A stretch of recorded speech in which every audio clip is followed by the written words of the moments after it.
Dusenge, umwe wese afata umwanya asenge. Twasenze mu ndirimbo, ariko tugeze umwanya mwiza. Tugiye gufata iminota 7, 8, hafi 8. Umwe wese yihererana Imana yiwe, abwira Imana yiwe.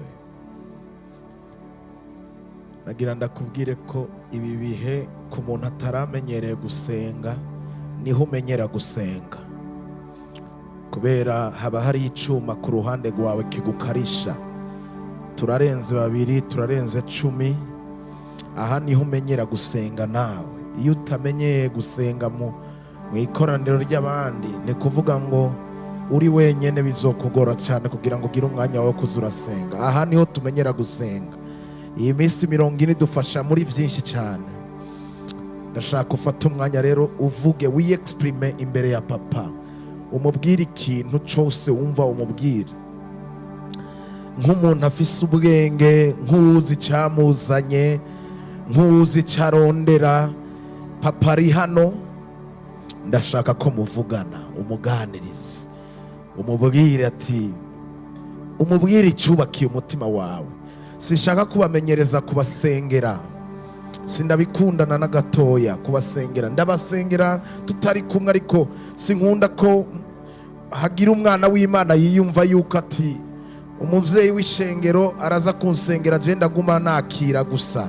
Oya, anye twaje gusenga, twaje gusenga. Ntabwo ndi umuprivilege kukurusha, nduwizera nkawe, nawe uruwizera. Ushobora kuvugana n'Imana, mushobora kuganira. Ni papa wawe, i-exprime ku mutima wawe, utitoje kuzuravuga. Bibiri ivuga ngo ko twizera ngo nico gituma tuvuga. Imbere y'Imana ntabwo dusengera mu mutima, uravuga, uramubwira, ukiyadresa kuri we, ukamubwira ati naje. Urabizi turakunda gukoresha imvugo ivuga ngo naje kurondera uhoraho. Uca wibaza ikibazo aho uri, none ubunye nimbajije atundonderera iki? Uriteguye kumubwira icyo umuronderera? Iyo uje kurondera uhoraho uca umubwira icyo umuronderera. Iyo urondera umuntu uramubwira icyo umuronderera. Niwe waje kumurondera, nitwe twaje kumurondera. Vuga rero, muzondondera muzombona, ariko nimwandondeza imitima yanyu. Mubwira ati ndashitse, ndishikanye. Ufata umwanya wo kwitunganya. Nimba wumva umutima wawe uri kure y'Imana, nimba hari ibyagutsitaje mu majambo menshi, hari gucumura, hari utuntu tugenda twanduza ubugingo bwacu, ufata umwanya wo kwiyeza, kwitunganya.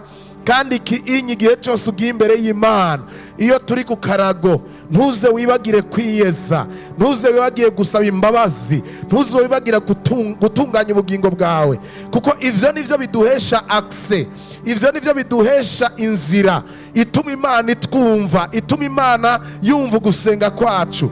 Ntidukwiye gusengana intege nke, ntidukwiye gusengana ibyaha. Iyo tugeze imbere yiwe tukubita inkoro hasi tugasaba imbabazi, ugatakamba ukamubwira ati mbabarira, ngirira ikigongwe ngaha, ngirira ikigongwe na hariya, ngirira ikigongwe y'amajambo, ngirira ikigongwe ivyo navuze, ivyo nabwiye uwo dukorana, ngirira ikigongwe ivyo twavuganye n'uwo twubakanye, amajambo ivyagutsi. Ukabwira Imana ati nyezu ntunganye, tunganya ubugingo bwawe, mboneka imbere yawe nera, mboneka imbere yawe ntunganye.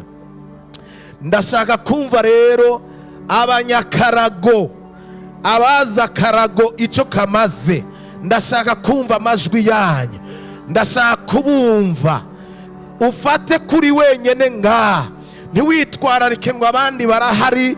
Oya, fata ko ari wewe, n'ubundi ni wewe nyene. Rega Imana ntabwo iturabira mu kivunga, Imana ntikurabira mu bantu benshi. Iraba la personalite, iraba ku giti cyawe, iraba uburyo uri kuritwara. Vugana nawe, ntuvugane. Bibiri ivuga ngo kuko turi n'ubushizi bw'ubwoba bwo gushikanwa hera n'amaraso ya Yesu Kristo, ngo nuko twegera atabwoba. turi n'ubushizi bw'ubwoba, ubushizi bw'amanga bwo gushikanwa hera cyane n'amaraso y'umwagazi w'Imana nzima.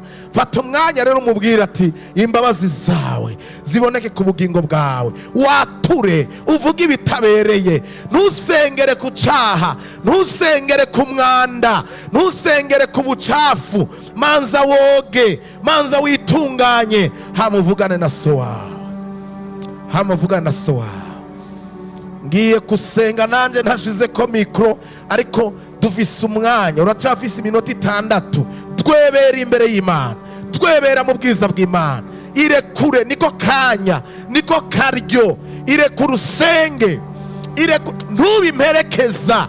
Senga, Satani ntakunumishe, nta bubasha gufise ko wamucitse. Iyo waje ngaha uri umwana w'Imana, icyatumye umucika nuko Imana yagushoboje. Ntakwemerere, ntagutegekere ngaha, ashindwe kwa jina la Yesu. Imbaraga z'Imana zigutwikire, igitutu camwe muyera kigutwikire. Usenge, senga, usengane ubushizi bw'amanga, usengane ujasiri, uvuga ati Mana ndi hano kandi je ndi umwana wawe, mu ntege nke zanje ndarekonesa ko ndi umwana wawe, kandi ndanje ndazi kuri papa.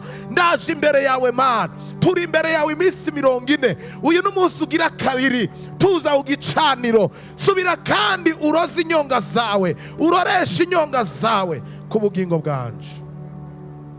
Ndabumve muriko murasenga, ndabumve muriko murasenga, ndabumve muriko murasenga, ndabumve muriko murasenga. Ntimuhagarike ntabahagaritse, ntimuhagarike ntabahagaritse. Ndabumve muriko murasenga, ndabumve muriko murasenga. Ntimuhagarike ntabahagaritse, ndabumve muriko murasenga, ndabumve muriko muratakamba, ndabumve muriko murambaza, ndabumve muriko murahamagara. Ndakumve, numva ijwi ryawe, serura ijwi ryawe, senga. Hano ikirere kiruguruye, ikirere kiruguruye, ikirere kiruguruye. Senga.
Nkunda bankunda, nkunda bankunda, nkunda bankunda, nkunda bankunda, nkunda bankunda, niko jewe uhoraho ngize.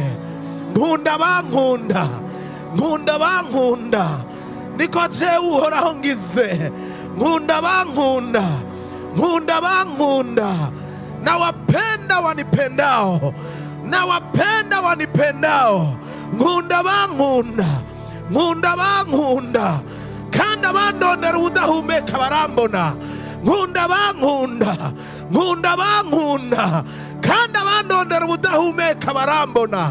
Nkunda bankunda, ramashandere baya, wanitafutao kwa bidii wataniona, wanitafutao kwa bidii wataniona. Wanaokuwa na bidii kutafuta uso wangu ni lazima wataniona. Nitaonekana kwao, nitajidhihirisha kwao. Nkunda bankunda, abandondera ubudahumeka bazombona.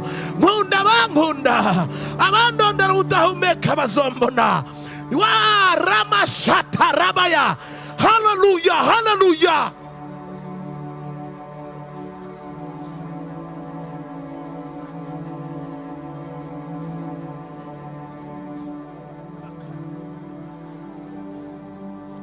Nigiki gutuma wihuta kuvayo?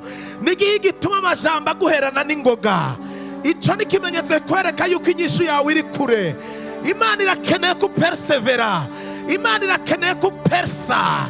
Mena ico kirere kidashaka usenga, kuraho ico gitutu kibi, kuraho iyo bukriye mbi.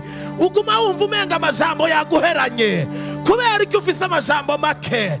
None ivy'Imana izoguha uzobizigamisha iki? Utazi gusenga, utazi kubizitiriza amasengesho. Iyo daimoni kubwira ngo wahejeje kuvuga, itsindwe, inanirwe mu izina rya Yesu. Kubera ko wihuta kuvayo, kubera ko ufise amajambo make imbere yanje, kubera ko ufise amajambo make imbere yanje, kubera ko ufise amajambo make imbere yanje. Bandanya, bandanya, bandanya, bandanya. Umugisha witeze urangana n'umwanya umara imbere y'Imana. Igisubizo witeze kirangana n'umwanya umarana na data, umwanya umarana na so wawe ni udetermine igisubizo aguhereza.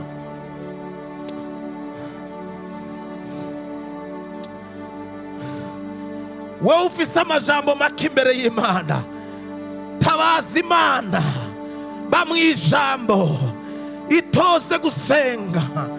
Gusenga turavyitoreza bene data, gusenga turavyitoreza, ni entraînement. Gusenga turavyitoreza. Ikintu cyose ukimenyereye kirakumenyera.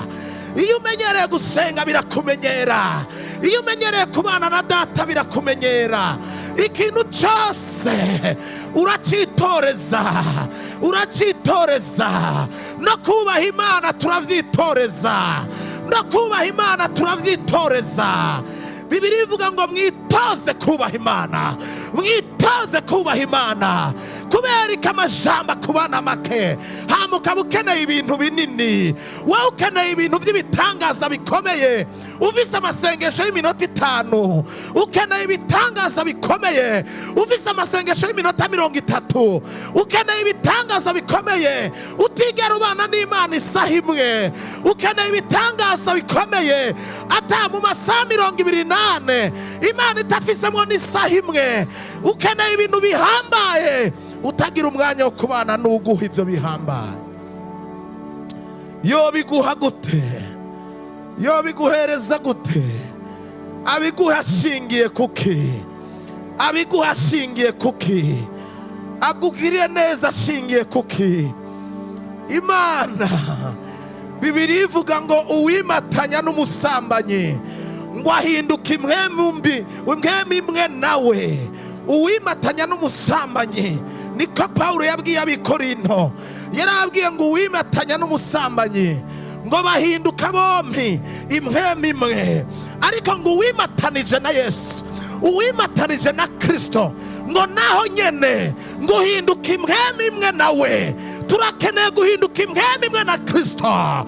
Ndakubwije ukuri, uzabona ubuzima bwawe buhinduka, uzabona ubuzima bwawe butera imbere, uzabona amagara meza ari wo mugabane wawe, uzabona kuroranirwa mu nzira zawe igihe wimatanije na Kristo. Uwo Kristo ukeneye kwinyishu umufitiye umwanya ungana gute? Uwo Yesu witeze ko ibitangaza mufitaniye ubucuti bungana gute? Icyo ni ikintu cyo kwiyumvira mwene data, icyo ni ikintu udakwiye kwirengagiza. Iyo Mana ukeneye kwiguhindurira amateka, mufitaniye ubugenzi bungana gute? Mufitaniye imigenderanire imeze gute? Ukeneye ibintu binini, mufitaniye umwanya ungana gute? Ukeneye ko akuzigamira ibyo yaguhaye, mufitaniye ubucuti bungana gute? Yesu ntabwo ari Hasere, Yesu ntabwo ari Oni, Yesu ntabwo ari Pamu, si Sefu.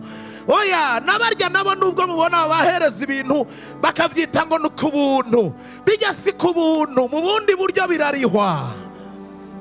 Ndakubwije ukuri, Yesu si wa wundi avuga ngo ndagucishirizamo nubwo tudakundana.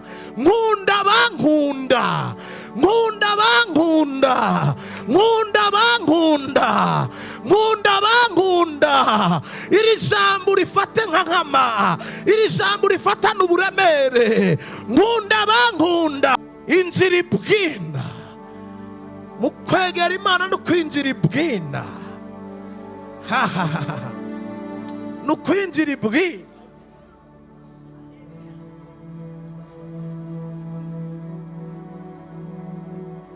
Kwinjira ibwina, kwinjira ibwina urapersa nukumena imishike, gusenga tumena ibitandara, dukuraho ibigomba kudufuka, dukwana n'impwemu z'ubumedi n'ubuperesi zidakeneye ko Imana itwumva. Gusenga nukuramiriza, nukuramiriza, nukuramiriza, nukuramiriza. Icyo kintu kikwaka inkomezi zo gusenga nicyo kitakwifuriza neza, icyo kintu kikubuza gusenga iyo onye ni ikintu kibi rwose. Niyo mpamvu ubona ubuzima bwawe buguma bukakaye, ubuzima bwawe nta bitangaza, nta ntahe. Ikintu kikubuza gusenga kiba kikubujije kwakira, kuko gusenga ni ijambo mu Giheburayo rivuga ngo gusaba, kandi iyo usabye uramirije mu gusaba urahabwa. Ikintu kikubuza gusenga kiba kizibiye amaboko yawe kwakira.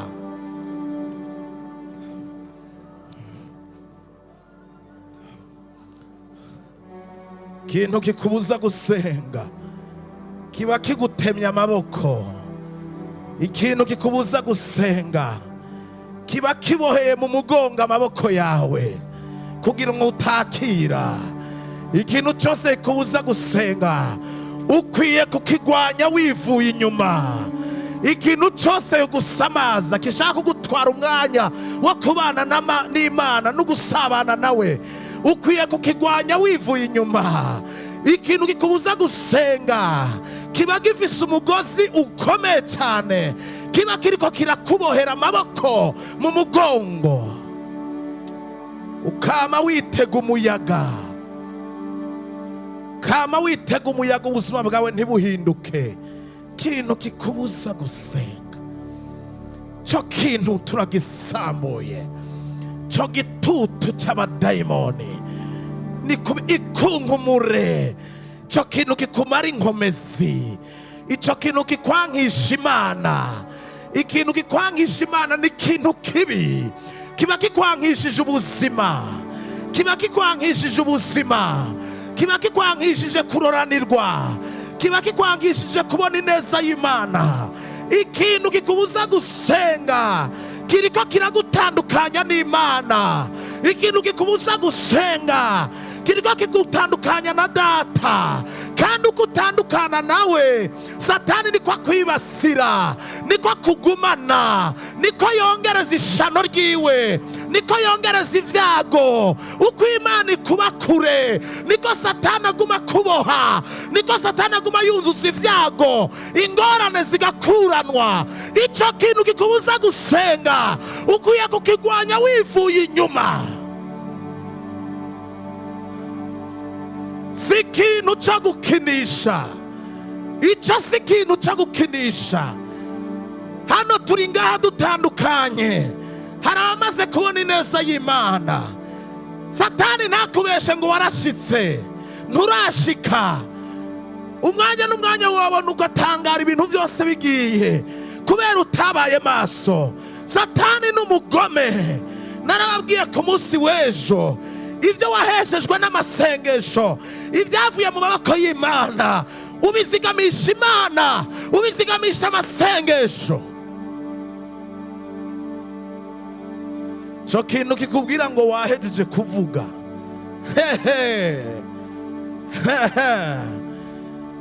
mu masengesho turayikonvenka, mu masengesho turayemeza, mu masengesho turayereka yuko vy'ukuri tuyinyotewe. Turarira, tukaboroga, tugashera nk'abana bato, tugakubita hasi, tugakubita ibambazi, turiko turereka akababaro, turiko turereka agahinda by'amagorwa turimwo. Ejo narabasomeye, Dawidi yaravuze ngo nambaje Uhoraho ngo ategera ugutwi amasengesho yanje ankura mu magorwa. Amagorwa ntashobora kutuvako tutambaje Imana ngo amasengesho yacu ngo ashike mu matwi yayo.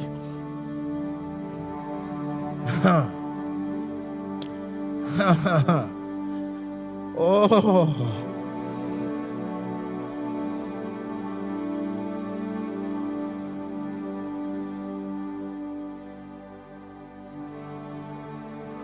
ora mashandeba. Menye inkomezi zawe, menye icatumye unkunda, nyemye icatumye umfira ukanyigura. Ndagikeneye Mana. Menye inkomezi zawe, menye icatumye unkunda, menye icatumye umfira ukanyigura. Yesu we, menye inkomezi zawe, menye icatumye unkunda. Ndakeneye kukimenya, nkeneye kumenya ubwaguke bwawe, nkeneye kumenya ubwina bwawe, nkeneye largeur, profondeur, nkeneye kumenya uburemere. Ngomba kukumenya birushirije, ngomba kwinjira ibwina mu kukumenya Mana. Aka niko karyo Mwami, aka niko karyo kanje, aka niko karyo kanje Mwami, aka niko karyo kanje Mana, aka niko karyo kanje Mana, aka niko karyo kanje Mana, aka niko karyo kanje Mana. Katareba sapia, aka niko karyo kanje Mana, aka niko karyo kanje Mana. Ndakeneye inkomezi zawe Mana we, menye icatumye unkunda Mana, menye ko ntari igihamana munsi y'izuba, menye ko ntari aksida, menye umugambi wawe ku buzima bwanje, menye ico ungomba ko Mwami.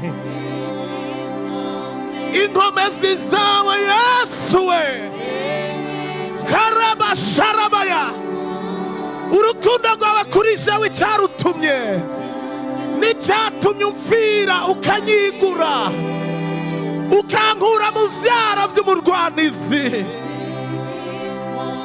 Ndakeneye inkomezi zawe impamvu ya, ntumpishe inkomezi zawe, ntumpishe inkomezi zawe, ntumishe inkomezi zawe, ntumishe inkomezi zawe Mana, ntumishe inkomezi zawe, ntumishe inkomezi zawe, ntumishe inkomezi zawe, ntumishe inkomezi zawe Data. Kasharabaya orabashandarabasia, tumenye inkomezi zawe, tumenye inkomezi zawe Mana, tumenye inkomezi zawe Mana, tumenye inkomezi zawe Mana, tumenye inkomezi zawe Nyir'icyubahiro, tumenye inkomezi zawe vy'irato, tumenye inkomezi zawe Mana. Gerera inkomezi zawe mu bugingo bwanje, gerera inkomezi zawe mu bugingo bwanje, gerera inkomezi zawe mu bugingo bwanje, gerera inkomezi zawe mu bugingo bwanje, gerera ubushobozi bwawe mu bugingo bwanje, gerera inkomezi zawe mu bugingo bwanje. Nkeneye kumenya inkomezi zawe Yesu we, menye icyatumye unkunda, n'icyatumye umfira ukanyigura, menye inkomezi zawe Yesu, icyatumye unkunda Mwana, icyatumye umfira, menye inkomezi zawe Mwami,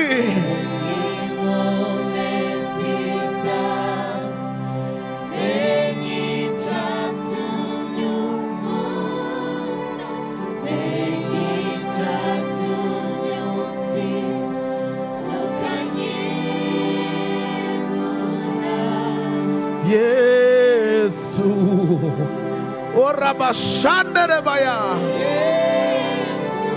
niwe dukeneye muri iyi minsi 40 Mwami. Yesu, Yesu, Yesu, Yesu, niwe wanaje kurondera Mwami uyu mugoroba, niwe wankeneye muri ibi bihe Mwami. Yesu, ntunyirengagize Mwami, niwirengagize uyu mumama n'uyu mupapa Mwami, niwirengagize uyu musore, uyu mukobwa n'umuhungu bariko baragusenga. Yesu, Yesu, Yesu, Yesu, kasharamandere sharabaya, o ramasakarabababa, dererebo sharaba, dererebo shakarabanderebaya, rikaya manderebo shakaya bababa, rinderebo sharabaya, lororobo shakarabababa, rinderebo shenderebaya, anderebo sakarabababa, kaya mande zakita dove, hallelujah, korama sharaba. Yesu, Yesu, Yesu, Yesu, Yesu wanje, hallelujah, hallelujah.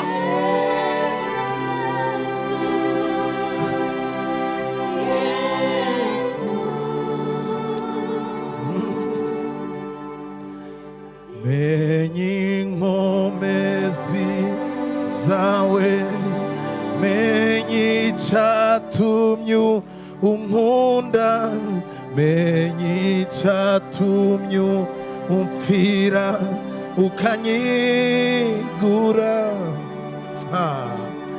menye inkomezi zawe, menye icyatumye unkunda, menye icyatumye umfira ukanyigura.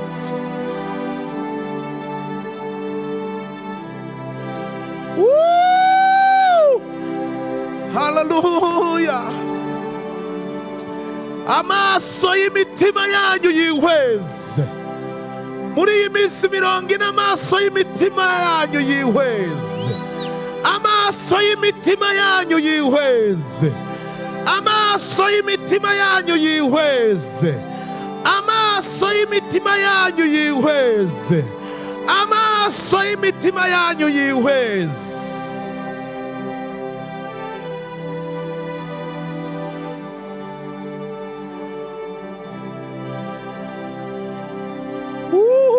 Sharabaya ora masia borefa derere bashandarabaya ore mande asia borefa kareba shantarabaya.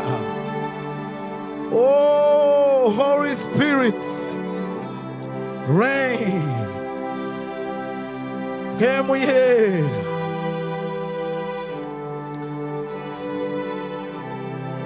ora bashia brenda sakiti inkomezi zawe Mana, inkomezi zawe Mana,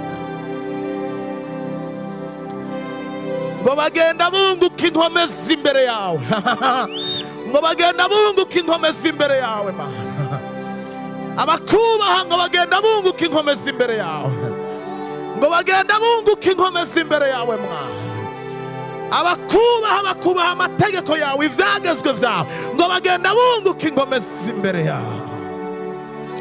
Ora bashandaraba oh sharaba ora masia oh shende tera karabashantarabaya. Urakoze mpemu yera, urakoze mpemu yera, urakoze mpemu yera. Reka tumukomera amashyi cyane Data wo mu ijuru, tumukomera amashyi cyane tubishize ku mutima, tuyongereze gatoya nubwo mwiriwe mu mafungo nta kibazo, kuyakoma cyane ntacyo bitwaye, ntacyo bitwaye, ntacyo bitwaye, ntacyo bitwaye kuyakoma cyane. Haleluya. Urakoze mpemu yera, urakoze Data wa twese uri mu ijuru, urakoze gitandara, urakoze mwami w'abantu. Twatanguye amasengesho tumwiteguriye. Yesu nashimwe cyane, Yesu nashimwe. Ndabizi yaturetse turaririmba, mugarabizi ko hagezeho duhishura ijambo, hageze guhishura ijambo, ko Dawidi yaravuze ngo nubwo ndumuririmbyi akomeye nasanze kugendana n'Imana, ikidukomeza si indirimbo, nubwo mfise korale zikomeye, ikidukomeza nukubika ijambo muri twebwe, kuko iyo turibitse rigwiriye muri twebwe bituma tutamucumurako. Nabitse ijambo ryawe mu mutima kugira ngo noye kugucumurako. Paulo aravuga ngo iryo jambo ry'Imana mu bwigwa rikomeze kuba muri mwebwe rigize gute? Rigwiriye cyane. Rigwiriye cyane. Abantu bariyumviriye tukuvuga ngo mwambare ibirwanishwa byose ngo vy'umukristo, ngo mwamba mukaca mwumva umenga tu ni ibintu dutoshobora gutora kurya abasoda batora amateni, bagatora ama protection, bagatora sibirya. Kwambara ibigwanishwa byose vy'umukristo tuvyambarira mu masengesho no mu ijambo. Ibi nizo bouclier zacu, niyo nkinzo yacu, kubishira ku mutima. Yesu nashimwe. Bakunzi nkunda, tuba twatumiye na mpemu yera, jewe na mpemu yera tukabatumira kugira ngo muze kuba imbere y'Imana. Nta kindi cyifuzo, ntimurondera ibintu bibiri, nta kindi cyifuzo nukubakabura. Hano tuba tuje gukaburwa, gukangurwa. Ahanya akazi tuba dufise twebwe dubahagarara imbere nako kukubwira ngo he nta kindi. Iyi minsi 40 ni he ikirenze ico ntaco mbanaje gukora ngaha. Muratahura ico ndiko ndavuga? Ico njejwe nukuvuga ati mwana w'Imana, bamaso vyuka. Yesu nashimwe cyane.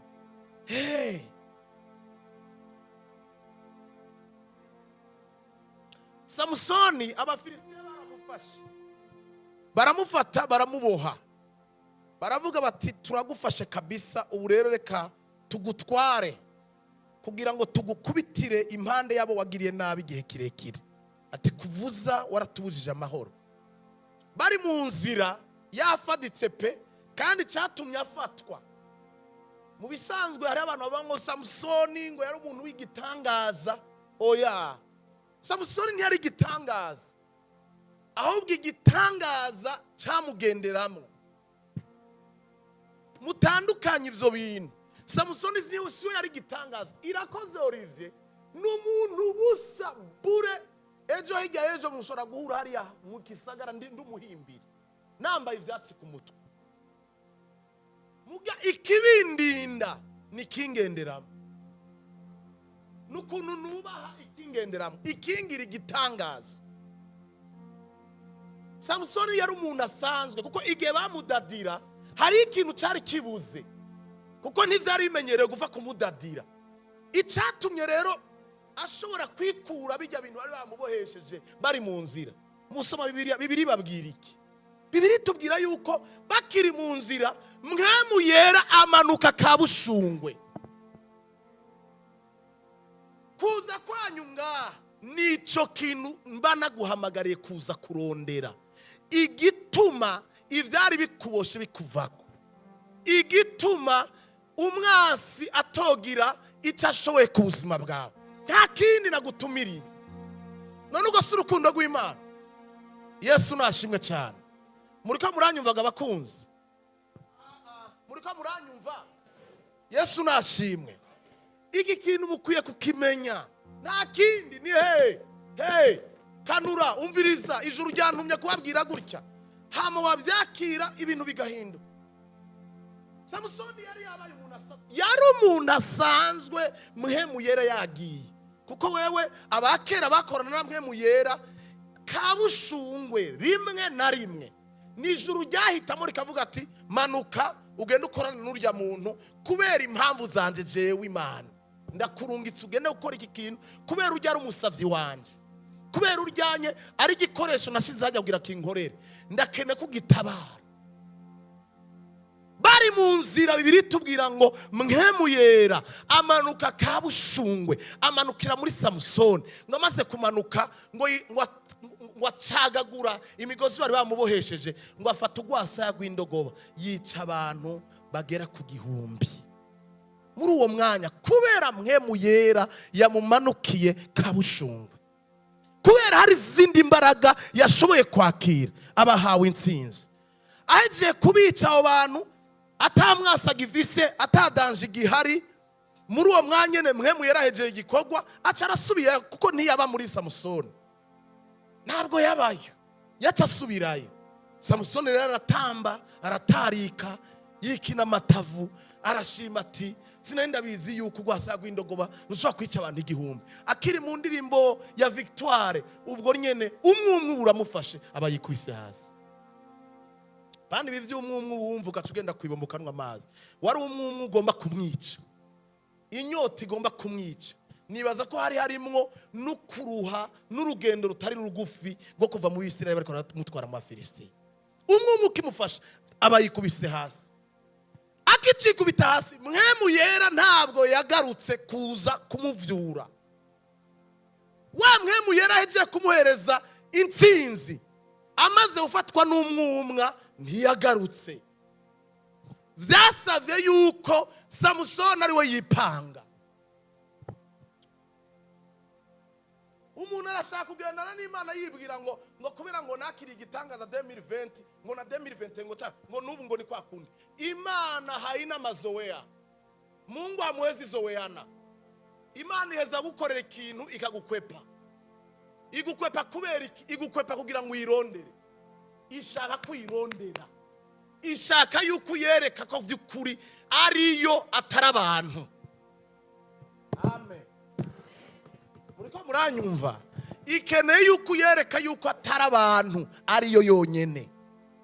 Mwemu Yera arashoboye kuvuga ati mufisi sinoguha intsinzi ngo wice abantu 1000 ngo nemere uce wicwa n'umwumwe. Ni gute wo kwicwa n'umwumwe kandi uhejeje kwica abantu 1000? Mwemu Yera ntiyagarutse. Bibiliya ivuga ngo Samusoni atangura gutakamba. Nubwo twakira ibitangaza turakomeza. ibintu byo kwiharopa, ibintu muguma mwiha amakonje mu Mana.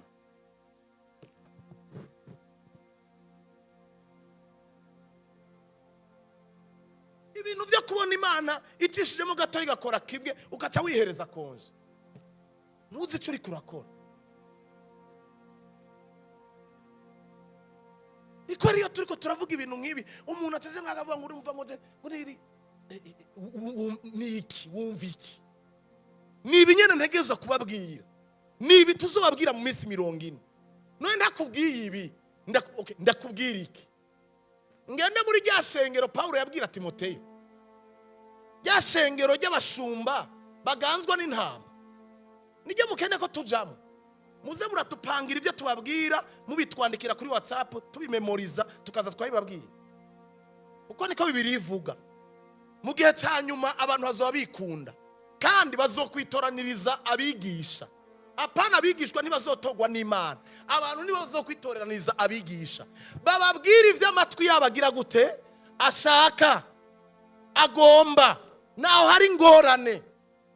Nibikunda rero, ntibikunda kubatoranijwe, kubabikijwe ikibitsanyo gikomeye, tukagirirwa ubwo buntu ikabona ko turaho kwizerwa, ikatuzeza umurimo wayo.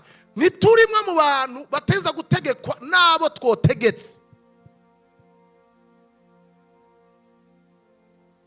Sishobora kubabwira ivyikunezereza, kandi ngira ndakubwira, uri mu banyuma binyuma y'inyuma y'abandi. Nimba uri umwana w'Imana, wamuza ngaha wamaze kwipangira akarere k'ivyo ukeneye kumva.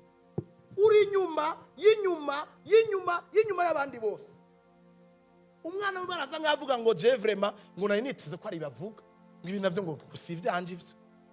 Oh no. Ivyo ushaka bibe nkuko biba mu ijuru. Nta bugombe bwacu bukenewe ngaha. Ntabwo pe. Bintu byo kuza wipange ngo rero ngo uyu munsi ngo nta kigenda. Wari ukene ko hagenda iki? Uruwa nyuma w'inyuma y'abandi bose. Nimba uzamaze kuvuga ngo je nkene ko pastor ambwira gutya, aho niho haviramwo amacakubiri. Mudushira mu macakubiri, twebwe tubahagarariye, mukaca mugira ati jewe nkunda Olivier. Iyo Jean yabwirije sinumva afashijwe. Kandi dusoma igitabo kimwe, jewe ndu wa Jean, jewe ndu wa Ntuzeye. Ivyo ni biki? Jewe na Jean turuzuzanye, kindi nico gituma Imana itampaye ivyo Jean afise, na Jean ntiyamuhereza ivyo mfise. Twese duhereza ukwacu, mugabo intumbero ni imwe gusa, kugira ngo umubiri wa Kristo ugire gute wubakwe. Weya ngo je ngo ndakunda ngo iyo fisi bamuhaye ngo abari fire. Weya ngo Oscar we ngo je ngo ni Oscar, ngo je ni arekura cyaro umubebe kwe. Uruwa Oscar. Paulo yaravuze ngo Paulo niki, Apolo niki. Ko Paulo ateragira, Apolo akavomera. Abakuza nabo nitwe tubahindurira amateka. Ukuza ni muhemu yera. Yesu nashimwe cyane. Reka kwikonje. None gabasha reka tuganire gatoya. Reka ndabaza ikibazo. Aha twese uko twicaye ngaha, turiko turasaba Imana iduhe kuroranirwa mu vyacu. Sivyo? Dukene ko Imana itworohereza ibituremereye kuko birahari. Dukene ko Imana idukura ko amagorwa kuko arahari. Nukuri two turasaba umwe wese ngahanye, tuvuze ngo muvuge imitwaro n'injojo, umwe wese afise imitwaro yiwe. Imiti ngaha dukeneye ni gitangaza.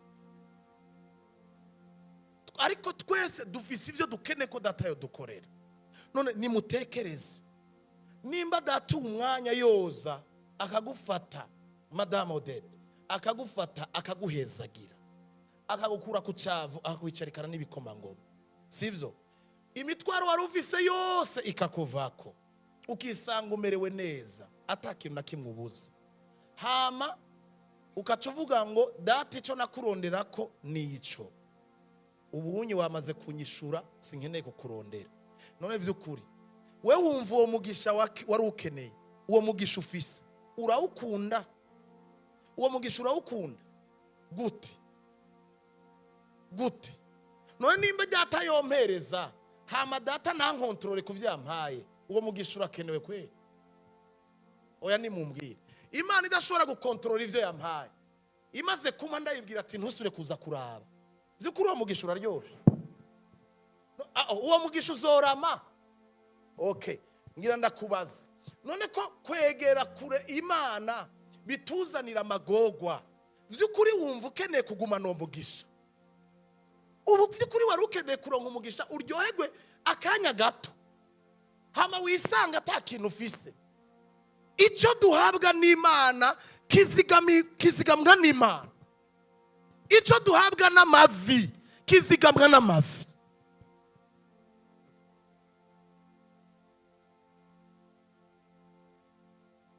Kubera rero wa muhamagaro nahamagawe ndi umwubatsi, ndakangura nkubaka.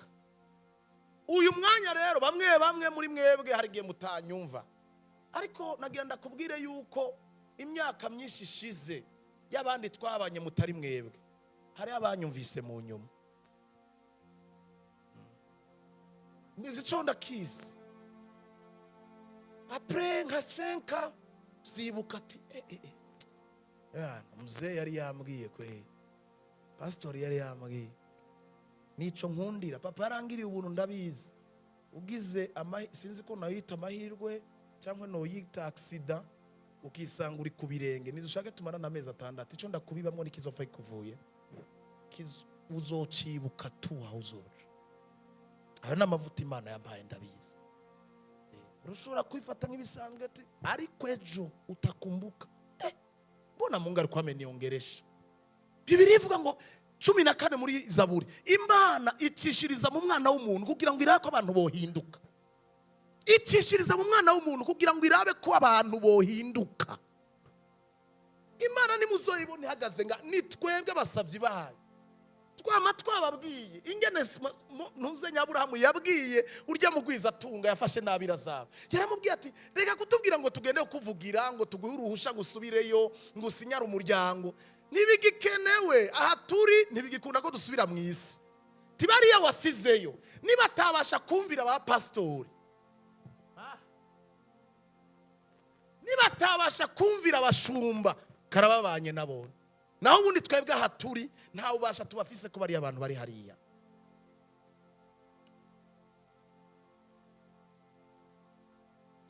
Birababaje kuba mungana gutya, muje mungana gutya murondera Imana, hama mukisanga objectif nyamukuru yo kuba mwuzuye gutya mukeneye umufuko w'Imana gusa, mudashaka gukunda Imana ibahereza. Birababaje.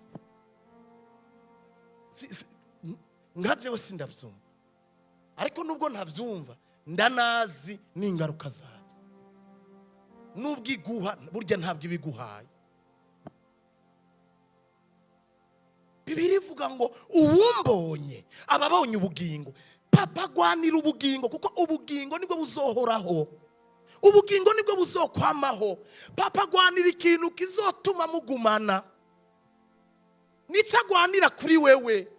Hama ibintu bijanye na faveur. Bibiri ivuga ngo uwumbonye, usomye igice cya 5 Proverbe ku murongo wa 33 menga, uwumbonye ababonye ubugingo amba kazohabwa gutoneshwa n'Uhoraho. Ibintu by'ubutoni biza mu gihe mwemeranije n'ugutonesha.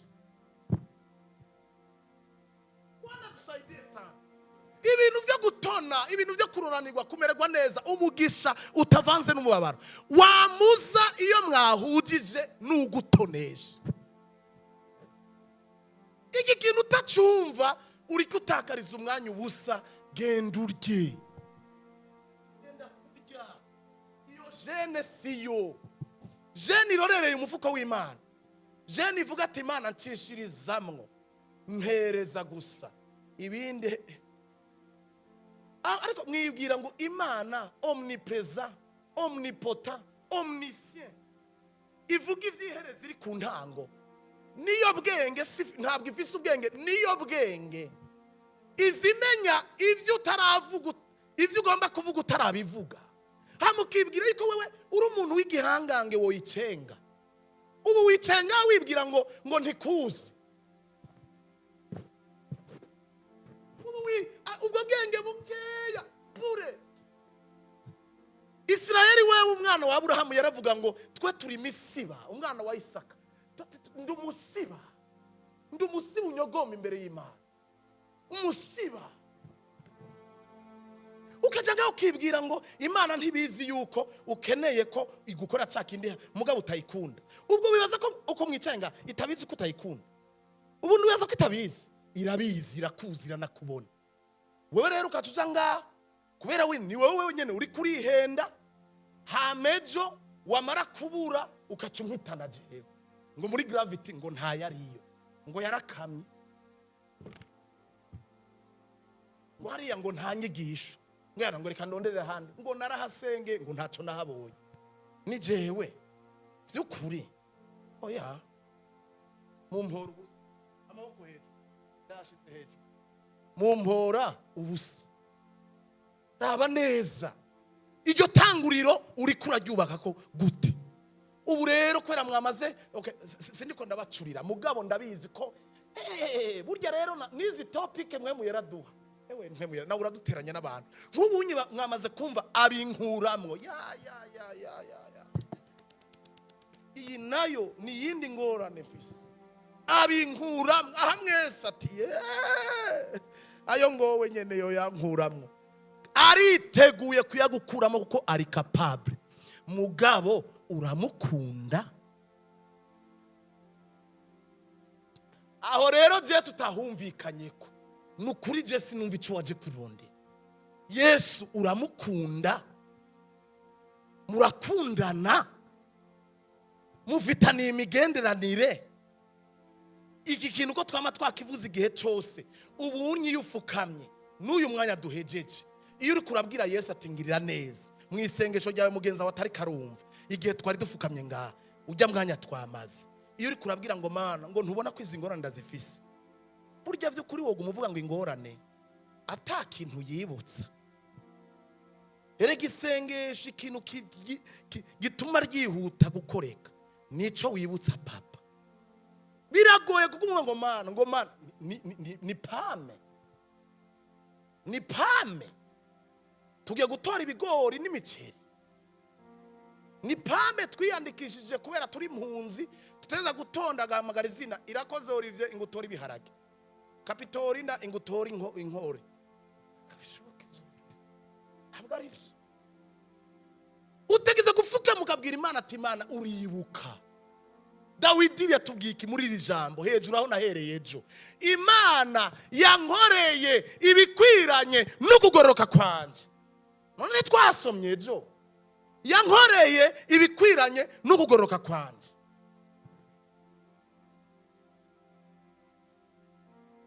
Papa keneye kuguhezagira kugira ngo ube discipline.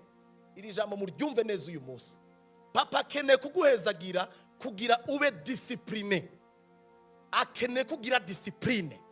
Papa nashobora kuguhereza ibintu bigenda kongereza inkomeza umwansi wiwe.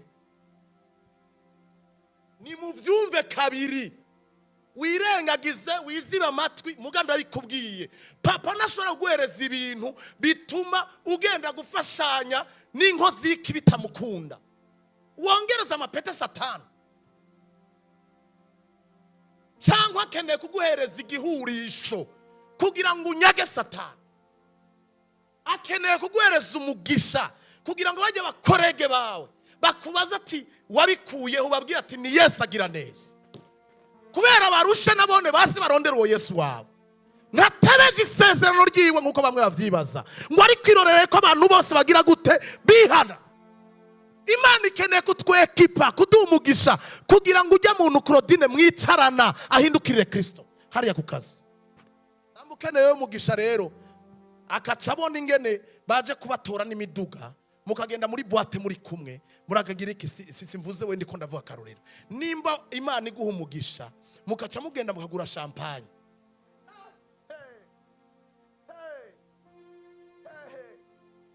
ugaca ufata umuntu abizi ko uri umukizwa muri Life Center, uri umukizwa muri Vivant, uri umukizwa aho ngaho, urya abizi arabizi ko usenga, ugaca wumva ko biri normale ko mwosangira umuvinyo, biri normale rero. Okay, Imana rero ugaca uza ngahanye kwa Mungu, kwa Haleluya Jehova, ko nyongera ko protect cyamo, abona ni gasoko ko ntirinzi ndakongera ugende kunywa umuvinyo.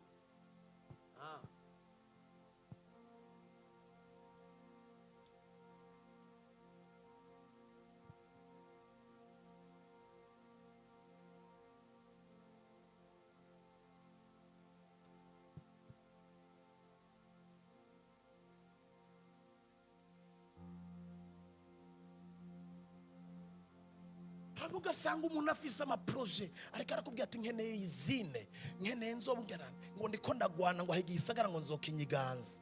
Wewe nande? Uzonyingaza iki gisagara wewe nande? Akanyegeri kagendeye hejuru y'inzovu bajabuka ikiraro, kiraro kiranyiganga gihaga gusaduka, bageze hariya hirya bakirenganya akaba abariko kavuga ngo nzovu ngo je nawe ngo tunyiganyije ikiraro. Kandi nivyo bwira mugenzi ati urakeneye kuyiganza ikiraro, gendera ku mugongo wa Yesu.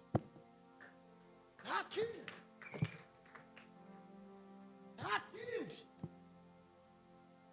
ukeneye kunyiganza iki gisagara izina ryawe rikamenyekana, gendera ku Mana, gendana nawe. Dawidi yaronse izina rya rurangirana kubera iki? Yabwiye Goliyati aramubwira ati uje kungwanya n'amacumu, kuko mu isanzwe abantu ntibabizi. Ntuzenya Abafilisitiya nibo bari bafitaniye ikibazo na Isirayeli. Umwami wa Isirayeli yakoze recruitment igaza, abikora igaza ico gihe cyari kindi gisagara nticari bwafatanye n'Abafilisitiya, mugabo barumvikana. Igaza niho haba umugabo yitwa Goliyati nabo bavukana bane bari batanu bigatanya bikomoka ku bamarayika kuri cya gice kigira gatatu cyakorotse cy'abamarayika bavuye mu ijuru. Ba Goliyati niho bavuka, nicyo gituma bari barebare bateye ubwoba, bavuka ku bamarayika. Hari abamarayika bageze ngaha mu isi barasambana, imbara abantu ivyo kwa shetani n'ibibaya kwe, umuntu akava mu ijuru akaza gusambana. Hewe bavyara abana bacavugara vya Gati bigwa bigatanya. Sasa umwami abonye amaze gusugerezwa cyane na Isirayeli, akora recruitment agenda. Mu isanzwe Goliyati yari umumercenaire, ntiyari karagwana intambara yiwiwe, yari yahawe ikiraka. Ntabwo yari umufilisitiya, ntambara ntiyamuraba. Bamutumye ko ngiki gatanya gitumwa ko kujya mwamumva ngo abamercenaire ngo baje aho muri Kongo. Abamercenaire n'abantu wikora ko ku ruhande bataje ku bintu by'uburyo officiel cyangwa barungitswe n'igihugu, n'abantu bakorera amafaranga n'abacangero mu Kirundi. Uravyumva? Goliyati rero yari umucangero aje gufasha Abafilisitiya kugira ngo bikure ko Isirayeli. Dawidi nawe acaza nawe atari mu gisoda cya Isirayeli, nawe aza ari umucangero w'Imana. Nicyo gituma Goliyati atigeze avuga ngo mw'Abanyisirayeli mwe ngo nimuze. Yababwiye ati nimuza nubaserukira namwe, kuko naje naserukiye. Nzanira userukira mwebwe, nitugwana na benshi akatsinda tuzoba dutsinzwe twese. Nkamutsinda namwe muce mutereka inkoho hasi mubabaja bacu. Ni kuvuga ngo Sauli kubera yari yaratakaje, Sauli kubera Imana yari yaramuvuyeho kubera kutumvira. Mu bisanzwe abantu ntibaratahura igituma Bibiliya ivuga ngo Sauli niwe mugabo yari muremure kuruta Abanyisirayeli bose. Imana ntacikorera ubusa, yari yamugize igatanya kuko yari yarateguye yuko azogwana na Goliyati ko niwe bangana. Mugabo ubugatanya n'izina kumenyekana mu gisagara sivyo bikugumiza on the top, sivyo bikugumiza ahantu heza. Iyo utakaje kuwagushize hejuru, utakaza n'agaciro wari ufise imbere y'abantu. Bwana tusaidie sana. Muriko muranyumva ivyo ndiko ndababwira. Mu isanzwe wari tegezwa kugwanana ni yari Sawuli. Sawuli arananiwe ntagwanye. Hagiyemwo abana bavukana na Dawidi ntibagwanye. Ariko genda murabe rero. Hataboneka umurepresent umwe yitwa Dawidi. Dawidi kwera atari mu ruhande rw'igisoda cya Sawuli, ntiyari no mu ruhande rwa Sawuli, yari mu ruhande rw'Uhoraho. Goliyati nawe akaba mu ruhande rwa Satani kwera akomoka ku bamarayika bamanukanye na Satani. Raba rero yabwiye umumercenere Goliyati gute? Yamubwiye ngo wewe uje kungwanya n'amacumu n'imipanga, ariko jeho nje kugwanya mu izina ryande. Baziza mugenzi wawe uri kugwana mu izina ryande wewe? Mu izina rya guverineri mushasha batoye mu gisagara cya Bujumbura. Ni anko nikuze. Uri kugwana na ministre wo mu muryango mufise ngo azomvugira.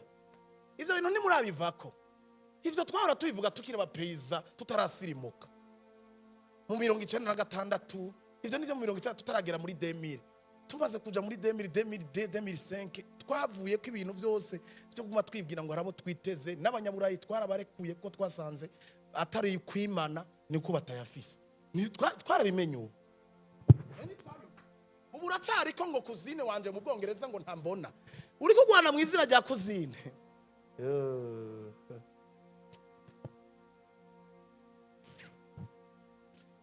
Hari ibintu twahora twitwaza abantu, kitwaza onkle ngo ntambona, bamwe bamwe twakuze tufite ibikomere vyabo ngo ntibatwitwararika. Sibo twarasirimutse twarakuze dusanga tubahora ubusa, kuko onkle wawe na nyoko nta kontra mufitaniye ko ateza kukugirira neza. Araguta agushikanya hamwe isi arakubwira ati pita kuri pita. Abavyeyi bagufashe neza baza kubwira ati kubera kanoti twabitse peti tuvire mu nzu genda Canada. None wumva ari abaprotecteur ba muri kumwe Canada. Iyi safari ni ya kipekee. Urugendo ibintu byo gutana kwimirago ngo urabona ngo ntambona. Uri kugwana mu izina ryane? Dawidi aramubwira ati Jesse niko ndagwana mu izina rya Isayi, nubwo izina rya papa wanje rifise amateka, kuko Isayi akomoka kwa Obedi. Obedi ni umwana wa Rusi na Bowazi, nubwo uwo muryango wakomotsemo Kristo. Mugabo Dawidi yavuze ati sinkomoka kwa Isayi. Isayi ntaco yamaze, numukene ntaco afise, nubwo akomoka mu izina rikomeye ntaco yaronse. Nje kukugwanya mu izina ry'Uhoraho Mana nkorera. Iyo watutse bwira mugenzi ati urakeneye ko ibintu bigenda neza, ifatane nayo, ifatanye nayo. Urakeneye ko ibintu vyoroha, ifatanye n'Imana. Tutegeza kugwana nayo. Abazi Imana yabo barakomera, niko bimeze. Abazi Imana yabo bagira gute? Barakomera. Bamara gukomera bakagira iki? Nta vy'ubuhizi uri goyigoyi. Uri mu maki wewe, uri mu maki wewe. Mukeneye ko tubabwira iki? Ngo bana wari umuntu twavuganye ngo ufise umugambi, ngo yanyemere ko amhereza 50 miliyo. Ufise amasengesho angana gute?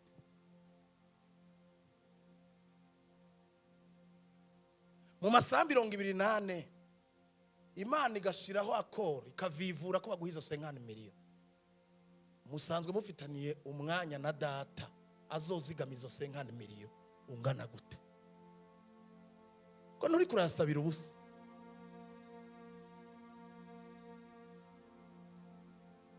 Imana yo mwijuru niyo ituma bikunda. Imana yo mwijuru niyo ituma bikunda. Impa y'amaguru sizo zishika. Yana ngo ndamwiteze kwerwa arankubita 50 miliyo kwere ngo yabimbwiye. 50 miliyo hauna 15 minutes za maombi. Unataje 50 miliyo hauna priere ya 15 minutes. 30 minutes muri 24 papa ntakuzi. Aho rero aho mvuze rero umuntu wawundi, aho mvuze umugorotsi wa nyuma. 30 ufise 30 iminsi yose uko iminsi yakabaye. Bariza mugenza tufise ingahe wewe kumwe? ko Imana iguha amasaha 28 mubana ryari mubaze inge ndiko ndabara mufise amasoni niko mubiganira mufise amasoni ariko birateye isoni kubona mu masaha 28 uri umukizwa udafitaniye n'Imana n'isaha. Ni kuvuga ngo 24 zira what ntiwigeze ubana na papa, umva uri ntashima, ntutanga raporo, ntubwira data ati ndagushimiye ko nacuruje, ndagushimiye ko nabuze kuko tumushima muri vyose, ndagushimiye kuko wanzigamye Mana, ndagushimiye yuko wanzigamiye abana banje tutirigwanye, ndagushimiye ko wanzigamiye umutware, iryo sengesho ntari hari, uriryamiye 24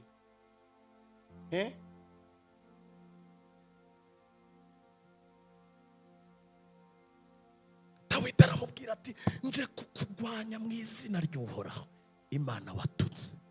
Donc nico gituma ntazanye ibintu vy'ibikabyo, nta mipanga afise ibuye rirepresenta iki? Ibuye ninde?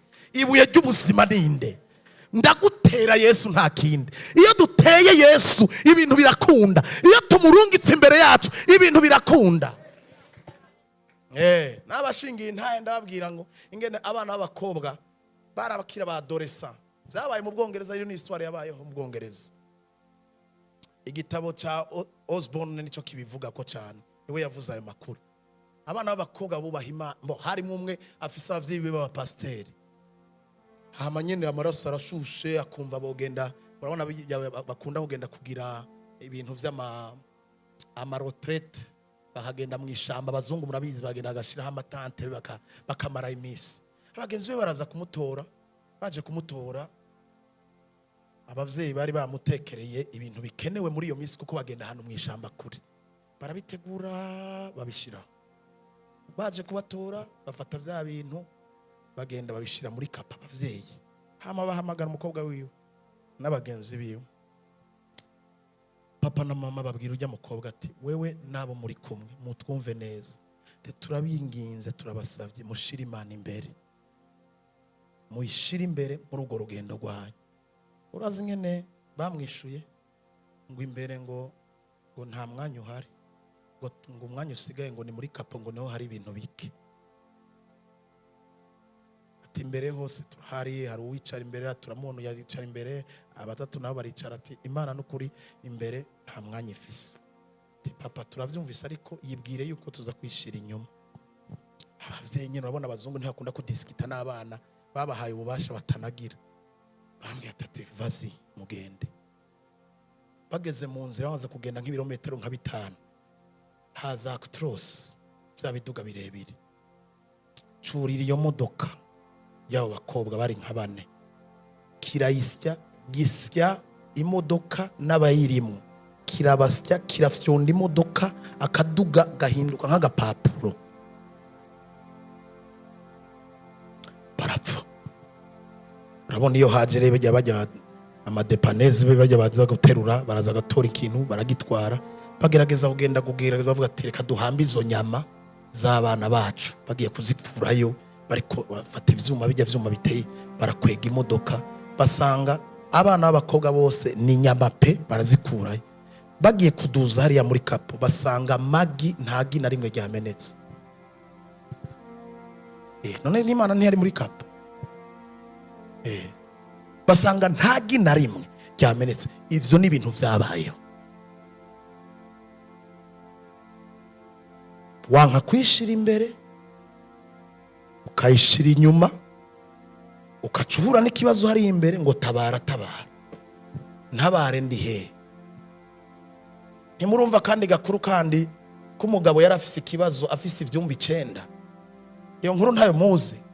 Ivyumba 9 ni bandi amaze kuyumva. Ivyumba 9 mugabo afise ingorane zikomeye cyane. Atabaza Yesu aramubwira ati je Satani yabantera ngakangirira n'abakanigura. Ati rero ndakeneye yuko nzi kubera nzi kumurusha imbaraga, umurusha ubushobozi. Ati ndakeneye kuza mu nzu yanje. Ati ndaguhaye icumba kimwe mu vyumba cyo hasi. Amuha icumba. Satani bukeye Yesu ari ndani aragaruka aramuniga. Aramuniga arakoma induru. Yesu aguma ajyana araniga. Mu gatondo Satani ararekura avundurwa ku gitanda agenda gusanga muri kiya cyumba abwira Yesu ati Yesu ati by'ukuri baraniguye nakuzanye mu nzu ubukwe ntiwaranyumva inge ndiko nakoma induru. Yesu aramubwira ati nakumvise mugabo rero jya ahantu ufise ububasha naha wansize ngo sawa ngo nimba reka ndakora ivyuma byo hasi ndagushire cyo hafi kirabana niwanje. Yesu ati sawa amuhereza icyumba kirabana imiryango. Satani aragaruka araniga yongereza igitensi araniga ahamagara Yesu ati Yesu tabara. Mu gatondo ati Yesu uri inkozi y'ikibi sinari ndabizi ko ufise umutima mubi nk'uwo. Aramubwira ati rega jewe ahantu mba afitiye ububasha n'ahantu wasize. Wa mugabo rero agera ahantu aramubwira nihute. Aramubwira ati guhera uyu mwanya rero iyi nzu ndayiguhaye yiganze yose ubu ufise pouvoir ahantu hose. Satani araza akicugura umuryango asanga Yesu niwe ahagaze kuko Yesu yaciye amubwira ati hagarara inyuma yaje. Satani abonye Yesu atwari yirutse urugo ruba ruronsa amahoro. Barizo muri kumati Yesu kuri wewe ni iki? Yesu kuri wewe afise iyihe pouvoir? Afise akahe gaciro? Soma aya majambo mbarekure dusenge, barekure tugende. Tusoma aya majambo cyenda barekura mu kanya. Samweli wa kabiri igice cya gatatu. Samweli wa kabiri igice cya gatatu. Umurongo wa mbere. Yo fata mikro usomere namba wahageze. Samweli wa kabiri igice cya gatatu umurongo wa mbere. Yego. Nuko haba intambara kumara igihe kirekire hagati y'abinzu ya Sawuli n'abinzu ya Dawidi. Iyo ntambara yamaze igihe kirekire. Yego. Inzu ya Sawuli n'inzu ya Dawidi. Dawidi agenda arushiriza kuba agahambaye. Sasa ikintu rero gitangaje nkene ko uyu munsi kuri umugoroba mugenda mwumvise ko sindaheza nzohabandanya ko shaka kugenda mu mwumvirize. Mu bisanzwe bavuze ngo intambara y'umuryango wa Sawuli na Dawidi yabaye igihe kirekire.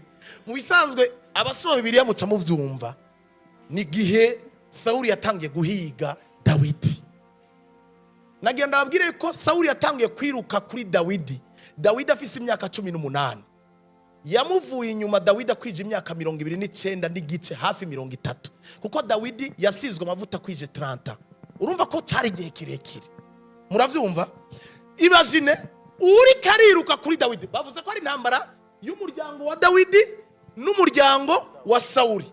Ugiye kuraba abari bafise imbaraga wari umuryango wa Sawuli kuko Sawuli yarakiri muri biro niwe yatwara igihugu akarondera gahungu katagira fo na ruguru. Mugabo mwumva mugabo afise Imana yamarika arasenga afise inanga iyo acuraranze yamarika arahimbaza yandika za zaburi nyinshi. Izi zaburi guhera kuri zaburi ya mbere kugeza ku ya nyuma nyinshi yazandikiye mu ishamba ntiyazandikiye ku kirimba. Ziya nisengesho yagirira mu ishamba bijya byose twasomye hajya ari karatwibutsa ivy'Imana yamugiriye ari ku kirimba. Mugabo bijya byose twasomye ku munsi wejo rijya niyo masengesho yasenga akiri mu ishamba. Ndabira rero abafise ingabo abafise amafaranga abakomeye n'umufafara ariko afise Imana na Nyarucari afise Imana yubaha Imana ayikunda. Ndabira ikintu kigenda soma munsi yavuga ngo iki? Dawidi agenda arushiriza kuba agahambaye.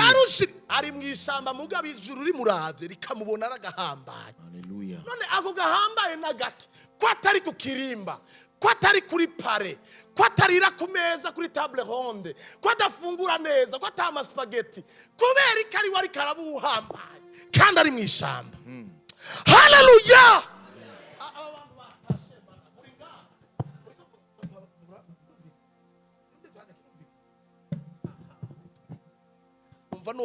Numva nshaka kwivugira ku mabati. Ikintu mucumva umugogwa ijuru ryamuraba agenda arushiriza kuba uhambaye. Muga mu bisanzwe logiquement umuntu yarakwiye kugaragara ko ari uhambaye nuri ku kirimba. Ni Sauli. My dear, my pastor, ntibihagaze kubitayega. Abantu barashaka kuraba gujya gusuzugura, batoneza gutaza baradusuzugura. Hari n'abantu bamadusuzugura bibwira ko biyumvira ko richesse ari kuba bagendera mu miduga minini wogendera muri TI. Ubwo sibwo siko gukomera.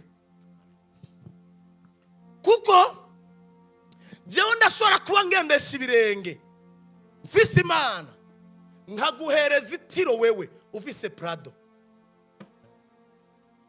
ugasinzira ufise V8 kubera jewe ngendesha ibirenge. Ivyo twarabibonye. Hari abo twahuye nabo turi ha chambrette ya 10,000 tubasaba tugende kubasengera mu nzu zabo amavira ahantu hakomeye. Hama twashikayo kanyarucari kirato kirahengamye, ipantaro ingana gute, ishati uyambaye umenga ni ya sokuru haci Ariel Grand-père, urumva ingana gute. Mugabo niyo shati tankwiye pantaro burya nkamubwira ngo ngira ndakubwire ko atampimba ujayo, Imana yanje mbwiye yuko utambara vere. Uwo rero yaparikinze imiduga y'igitangaza, mugararushe kundusha, je nguwe neza, nije mfise Imana. Tuboneka nk'abakene, ntabwo dukenye, tuboneka ntabwo dukenye, tuboneka nk'abakene, ariko dutungishije nta modoka afise, mugabo uyifise agowe kundusha. Ndiko ndamuhereza ubuzima, ndiko ndamubwira icyo Imana ivuze. Nkamubwira ati jewe umviriza, mpejeje gusenga uno munsi ugira kabiri, bahagutwara mu mpimba, jewe sinzosura kuvuga ubutumwa. Ndabira aho rero bandihiye taxi ndatashe mu Nyakabiga kuri 5 chambrette itagira idirisha itagira kosa. Mugabo mpejeje gukura umuntu ndamukuye ku rubanza rwa mpimba. Ntukine n'ubunyene hari ivyo no gukurako. Ahantu wibaza ngo niko ari parkings imiduga myiza kundusha. Hari ivyo no gukurako. Vuga oya ndabikugumizemo. Bwana sifiwe. Muriko muranyumva? Ndavuga. Bofre uriya namubwiye, bofre wa Nadi. Naramubwiye tuduze escalier ari kararira kimfata ku maguru kirambwira ngo imodoka irandorereye. Yitwa ngo iki ngaho? Grande Distance. Urabona kuri park ati imodoka irandindiriye 15 aho dohejeje 14 ati danzinere imodoka irandindiriye ntwaye ku mpimba ati mutumishi dinero kuri ndagowe ufise iki mfise ideni numva ijwi rirambwiye ati mubwire ko itamutwara. Ndamubwiye ati de kuri akro deni ry'amafaranga atanganuka ati mpimba izina ryanje bamaze kurimbwira nije nza kwishikana ku modoka. Ndamubwira nti ntiwishikana bakagufunga. Ntubona ko navuga ubutumwa saa 6 twari dutanguye vision. Ndamubwira nti bakagushira mu mpimba sisubira guhagara kuri podium. Ndahamagara moma na Seba bari ngaho, ndababwira nti ngo hano kugira ngo ejo ntazivuguruza uyunye ngira ndamubwira ntibamufunga ngo imodoka iramuroreye.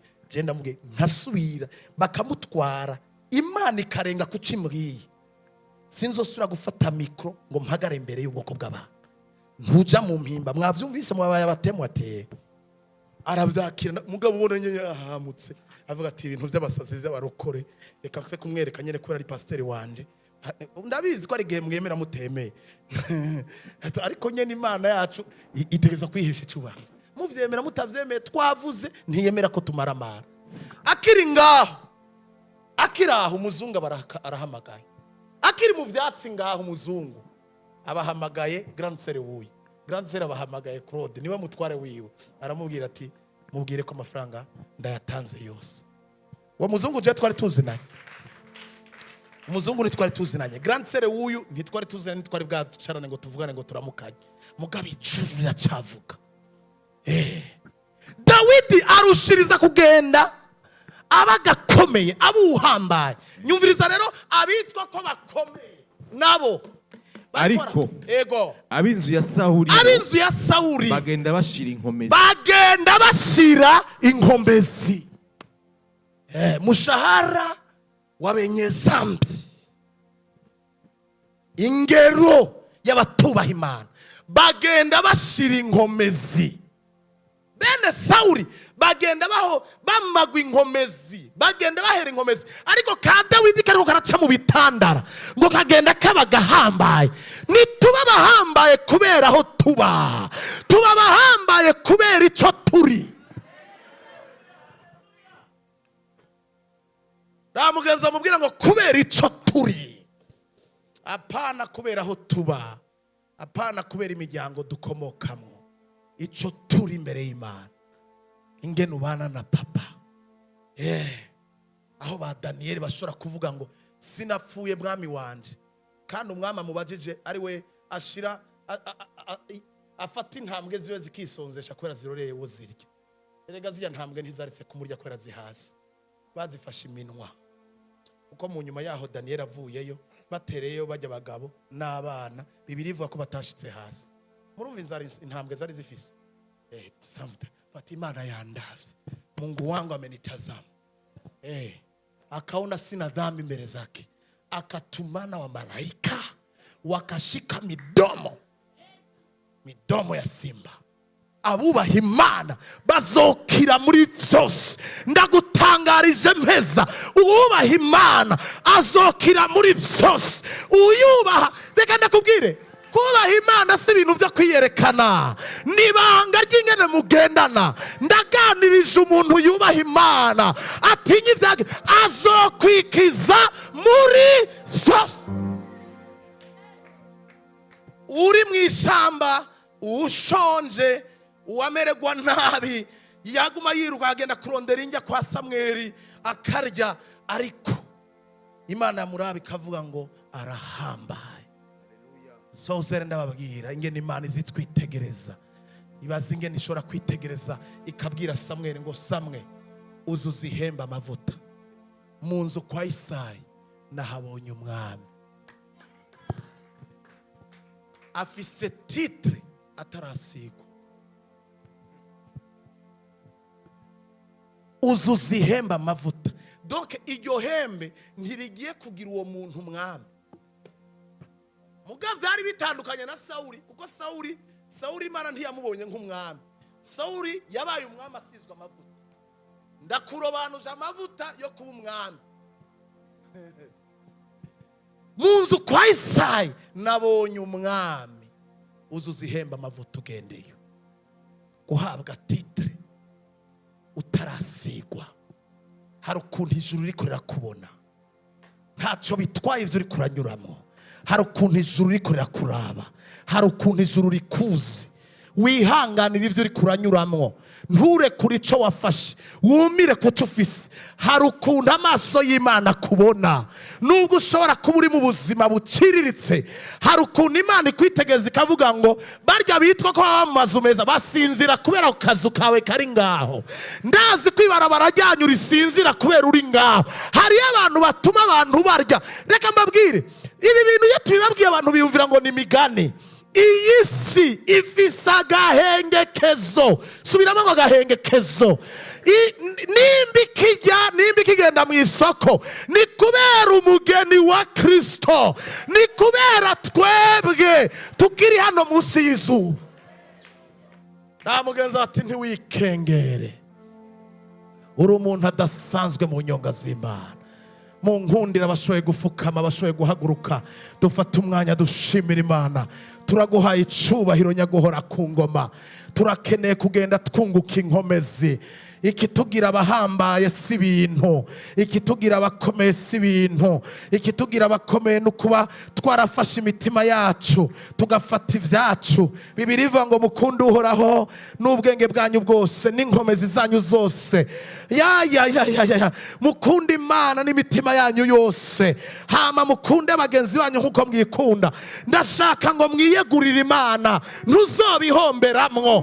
Kwiha Imana ntitubihomberamwo, kwiha Imana turavyungukiramwo. Kuba umugenzi w'Imana, kucudika nayo ntubihomberamwo mwene data.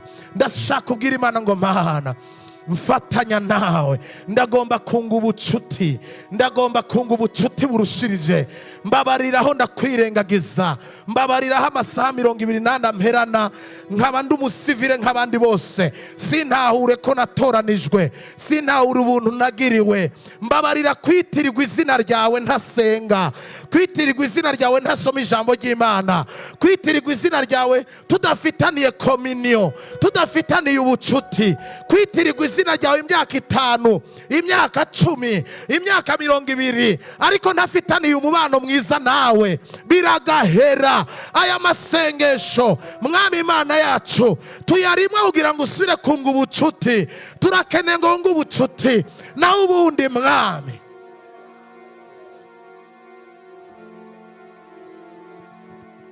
Erega ibyo dukeneye kudukuramwo, ntidukeneye kudukura gusa mu ngorane z'ibifadika, ariko turakeneye kudukura no mu ntege nke, mu vyaha. Bidukuremo Mwami, karande navyo nubidukuremwo. Erega iri jambo ntirikora ku bintu bifadika, ntirikora ku materiere gusa, ibintu palpable gusa, oya rirakora no ku bintu spirituelle. Bwira Imana ati nkura muri ubuzima budasenga, ubuzima budasabana, ubuzima budatemba, ukuntu tubanye numaganye, ukuntu tubanye numva afise ubugaragwa mu mpemu yanje, ndavyase mu izina rya Yesu. Isengere mu ntango y'amasengesho tugwanira ivy'impemu d'abord. Mu ntango y'amasengesho tugwanira ivy'impemu, tugwanira Mana. Bwira kijya kintu kigukuremwo, igukure mu nama z'ababi, igukure mu nsaku, igukuremo inzigo, igukuremo kameremere kabi, igukuremo ico kintu cyose kidakwiriye mu izina rya Yesu. Bwira Data ati binkuremwo, binkuremwo. Iyo ndi imbere yawe ndi umutsindwa, iyo ndi imbere yawe ndi umutsindwa, iyo ndi imbere yawe ndi umutsindwa, iyo ndi imbere yawe ndi umutsindwa. Kandi nizera yuko iyo nemeye gutsindwa ariho ntsinda, iyo nemeye gutsindwa niho nakira intsinzi. Ngirira ubuntu Mwami, ngirira ubuntu Mwami, ngirira ubuntu Mwami. Ndase kukwitirirwa tudakundana, ndase kukwitirirwa ndaguprofita gusa, ndagukeneye ko kuntabara, ariko jewe ntitwararika ivyawe. Ubwo buzima ndabwanse, iyo nzira ndayizibukiriye mu izina rya Yesu.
Nkeneye kugenda nunguka imbaraga imbere yawe, nkeneye kugenda ndushiriza kukumenya.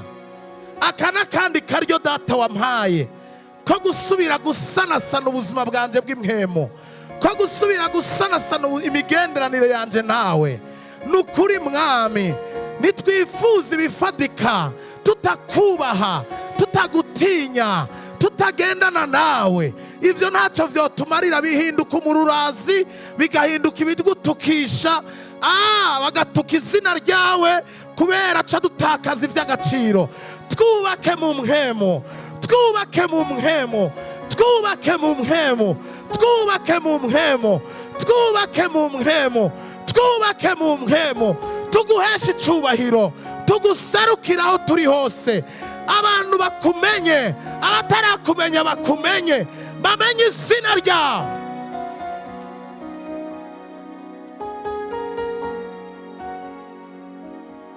Urakoze Mana, urakoze Mpemu Yera, urakoze kubw'uyu munsi ugira kabiri Mana.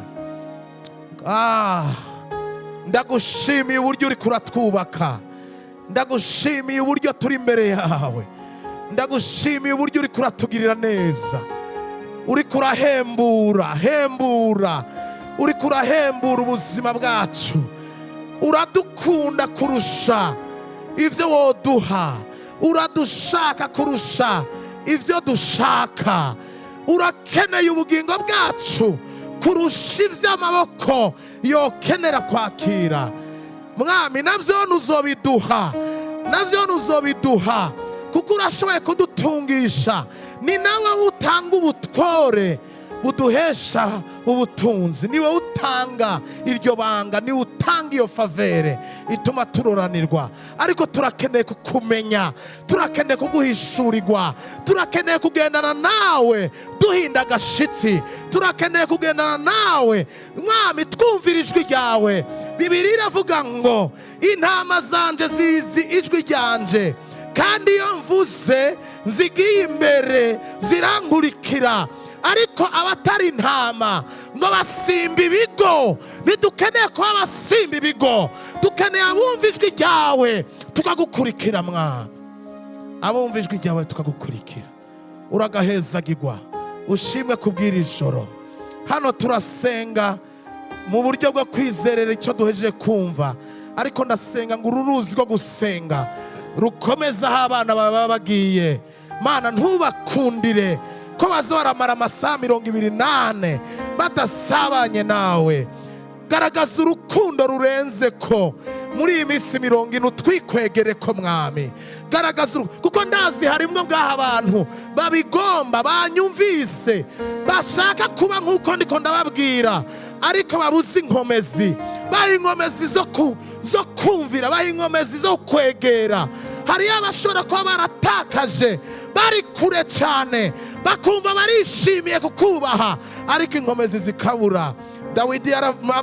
Paulo yaravuze ngo ndagomba gukora icyiza, ikibi kikantanga imbere. Ndasenga bene abo Mwami ubagirire ubuntu, abo bafise imitima yabo ijaka ari ivyagezwe vyawe, ubambike inkomezi, ubahagurutse, ugerere inkomezi muri bo, basubire kuvyuka bagukorere, bakubahe. Hagati muri twebwe harimo n'abadendebukiwe, basenze igihe kirekire, baca bayishyira muri pozisiyo kuvuga ngo Mana, ngo jewe ngo nta kundi. Baraza gusenga ariko ugasanga babuze icyo bavuga, bakumva umenga barahejeje kuvuga. Nabone Mwami, icyo kibanza ntikibakwiriye. Mana, gusenga n'ubuzima, gusenga n'ukwamizako, turamizako kugeza yemwe abibutse Uhoraho ntimukaruhuke, kandi nayo ntimukayemerere kwiruhuka kugeza izovyurira ishimwe muri mwebwe. Tubandanya dusenga, tubandanya turamiriza, nubwo bitarakoreka ntiduhagarika gusenga, ntiduhagarika kwirondera kugeza izovyurira ishimwe muri twebwe. Urakoze Data, urakoze nyene icyubahiro. Ndagushimiye kubw'uwo mupapa, ndagushimiye kubw'uwo mumama, ndagushimiye kubw'uwo musore, ndagushimiye kubw'iyo nkumi, ndagushimiye kubw'abana batoya bari imbere yawe, nabo ubagire neza, twese tugire neza. Turagushimiye kubw'uyu munsi ugira kabiri, turagushimiye ibi bihe vyiza waduhaye. Nukuri turabigushimiye Mana, ibi bihe vyiza turabigushimiye, ibi bihe vy'umugisha turabigushimiye, ibi bihe vyo kunagurwa turabigushimiye, ibi bihe vya restauration turabigushimiye. Shimwe n'icyubahiro bibi vyawe none n'iteka ryose. Uhora barabe ryiza, abamurikishirize mu nyonga hiwe, abaha amahoro, abaha umugisha, abarabe ryiza n'abanyu bose, azigama intambuko zanyu, murushirize kubona ineza yiwe mu bisagara, mu misozi, impande zose mukomeze gutangazwa nawe. Namwe mwamana umutima uvuga ngo nanje nzoba mu ngoro y'Uhoraho imyaka yose yo kubaho kwanje.